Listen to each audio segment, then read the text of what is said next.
गुलजार साहब ने दी महाभारत की सबसे डार्क रिटेलिंग। अंतिम महायुद्ध। एक गलती करता है पर एम्बिशन इतना कि हर दिल जीत लेता है। हाँ, तो मैं बात कर रहा हूं नेटफ्लिक्स की नई वेब सीरीज कुरुक्षेत्र पार्ट 1 की। एक बोल्ड और विजुअली ग्रिपिंग अटेम्प्ट है जिसमें गुलजार साहब की आवाज महाभारत के इस एपिक को और भी ज्यादा खास बना देती है। लेकिन अपने बड़े एम्बिशन के बावजूद ये शो कहीं ना कहीं आपको पोटेंशियल तक नहीं पहुंचा पाता। महाभारत भारत की सबसे बड़ी लड़ाई जिसमें हर इमोशन एक ही कहानी में समाया है। लव, रिवेंज, प्राइड, धर्म और अधर्म। कई फिल्म मेकर्स ने इस सेज को अपने तरीके से दिखाने की कोशिश की है। आमिर खान से लेकर एस राजामौली तक सबका सपना रह गया इस स्टोरी को अपने स्टाइल में दिखाने का। लेकिन एनिमेशन के लेवल पर इंडिया में अब तक इतना फोकस नहीं दिया गया था। नेटफ्लिक्स ने यह चैलेंज एक्सेप्ट किया और महाभारत की कहानी को एक नया नाम कुरुक्षेत्र के साथ दुनिया के सामने प्रस्तुत किया है। ज्यादा हिंदी हो गई ना। सीरीज को काफी ज्यादा कंसेप्चुअलाइज किया गया है और क्रिएटर है अनुशिखा और एनिमेशन हैंडल करता है हाईटेक एनिमेशन। उन्हें फुल क्रेडिट जाता है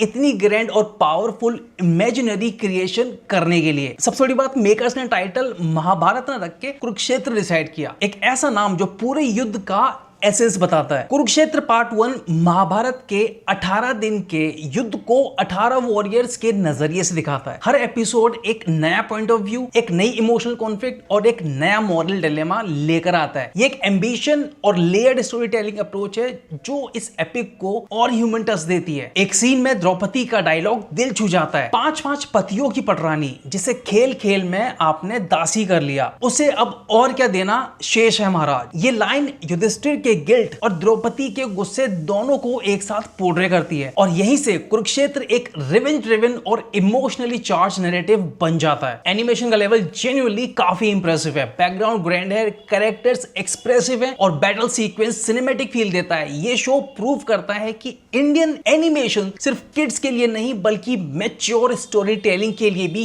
यूज की जा सकती है। सीरीज का स्केल काफी बड़ा है और टोन डार्क और सीरियस है। कुरुक्षेत्र एक मॉडर्न ऑडियंस के लिए महाभारत को ऐसे प्रेजेंट करता है जैसे कि एक साइकोलॉजिकल पॉलिटिकल थ्रिलर हो।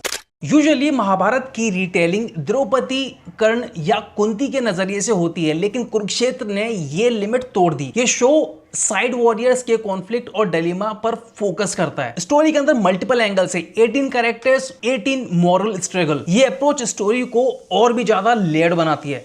और उसके अलावा पॉलिटिकल मैनिपुलेशन और पर्सनल ग्रीफ दोनों ही शो का बैकबोन है जो नैरेटिव को इमोशनल और एसेंस बनाता है। अगर बात करूं एनिमेशन की क्वालिटी की तो इंडिया के स्टैंडर्ड के हिसाब से काफी टॉप नॉच, ग्रैंड और कंसिस्टेंट है। इस सीरीज की सबसे बड़ी हाईलाइट ये है कि गुलजार साहब की वॉइस, उनकी नरेशन शो को एक डिवाइन ग्रेविटास देती है, जैसे भगवत गीता का कोई श्लोक दिल के अंदर उतर रहा हो। दूसरा स्ट्रॉन्ग एलिमेंट है राइटिंग का बोल्ड डिसीजन। महाभारत को 18 अलग लेंसेज से दिखाना ये एक क्रिएटिव रिस्क था।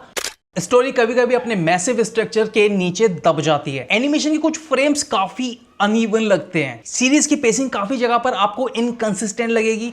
कुछ एपिसोड बहुत एंगेजिंग है और कुछ में टेम्पो बहुत स्लो हो जाता है।